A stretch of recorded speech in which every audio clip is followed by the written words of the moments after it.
अपनी नाकामियों पे के ऊपर जो हंसता है ना, वो इंसान लचकदार कहलाया जाता है। ठीक है, नाकामी के ऊपर हंसने वाला आदमी हमेशा अपनी नाकामियों से सीखता है। ठीक है, उसने कहाँ कहाँ गलतियां की हैं, किस किस स्टेप पे गलतियां हुई हैं, उनके ऊपर गौर व फिक्र करके फिर वो हंसता है अपने ऊपर।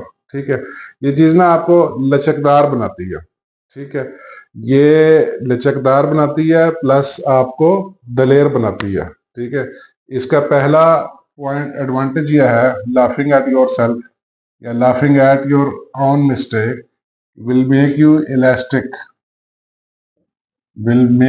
इलास्टिक, आपको लचकदार बनाएगी। ठीक है, आप स्ट्रेस तो आएगा डेफिनेटली, लेकिन आप स्ट्रेस को पॉसन करेंगे, आप उसको जाने देंगे, लेट गो वाला मिजाज बनेगा आपका। फिर दूसरा, जो अपनी गलतियों से नाकामियों के ऊपर हंसता है, इसका मतलब ये है कि वो दलेर आदमी है। ठीक है, ब्रेव मैन। ठीक है, ब्रेव मैन, क्योंकि अपने ऊपर अपनी नाकामियों के ऊपर हंसना ये आसान काम नहीं है। अपनी नाकामियों से सीखना आसान काम नहीं है, ये आपको दिलेर बनाता है। ठीक है, दिलेर, इसको ब्रेव कह लें या फियर फ्री कह लें। ठीक है, फियर फ्री यानी आप में खौफ नहीं होगा।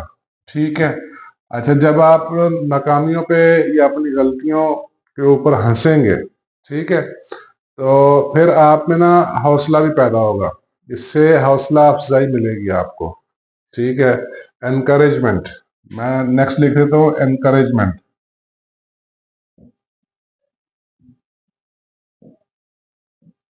ठीक है, दूसरों के ऊपर हंसना तो बहुत आसान है, दूसरों के फेलियर्स और नाकामियों पे हंसना, उनकी गलतियों पे हंसना तो बड़ा आसान है। ठीक है, which is part of criticism.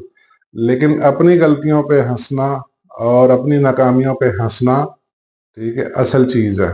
ठीक है, और फिर इसमें दो पहलू हैं, एक तो आप अकेले में भी हंस सकते हैं, राइट, और दूसरा अपने दोस्तों में भी बैठ के हंस सकते हैं।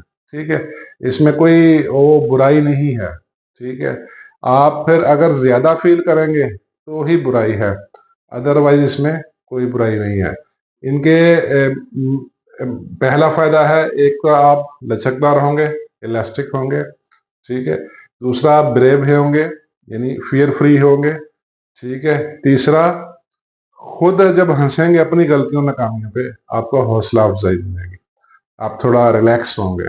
ठीक है, आपका जहनी तनाव कम होगा। ठीक है, फिर इसका एक सबसे बड़ा फायदा क्या है, आप दोबारा रिस्क लेने के काबिल हो जाएंगे, आप दोबारा रिस्क लेने वाले हो जाएंगे। ठीक है, इसको मैं लिख देता हूं, री risk taker.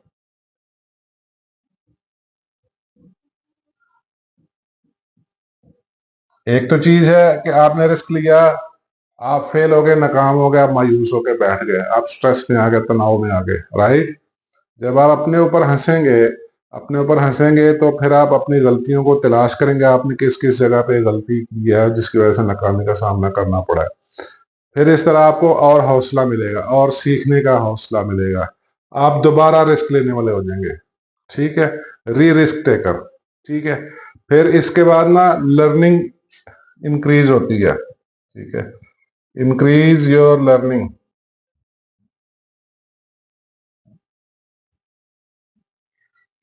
Increase your learning. ठीक है, आप में दोबारा सीखने की हिम्मत आएगी।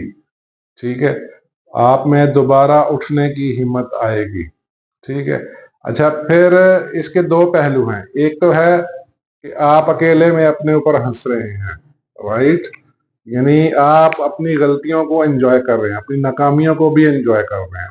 ठीक है, तो आप फिर बड़े दिल वाले हो जाएंगे। ठीक है, एक तो है, फिर दूसरा है अपने दोस्तों के सामने अपनी ही नाकामियों को, गलतियों को डिस्कस करके उस पर हंसना। ठीक है, इससे आपको ऑथेंटिसिटी मिलेगी। ठीक है, ये बात याद रखिए, अगर आप अपने दोस्तों के साथ बैठ के, जानने वालों के साथ बैठ के अपनी की हुई गलतियों और नाकामियों पर हंसेंगे, ठीक है, तो इससे आपको ऑथेंटिसिटी मिलेगी। लोगों के सामने, लोगों की नजर में आप ऑथेंटिक होंगे।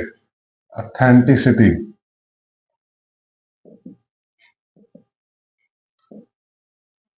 यानी आप ऑथेंटिक आदमी कहलाए जाएंगे। ठीक है। अगर आप दोस्तों के बीच बैठ के, जानने वालों के बीच बैठ के अपनी नाकामी को, गलती को डिस्कस करके हंस रहे हैं, अपनी नाकामियों के ऊपर हंस रहे हैं, ठीक है, तो ये आपको ऑथेंटिक बनाएगी। ठीक है। आप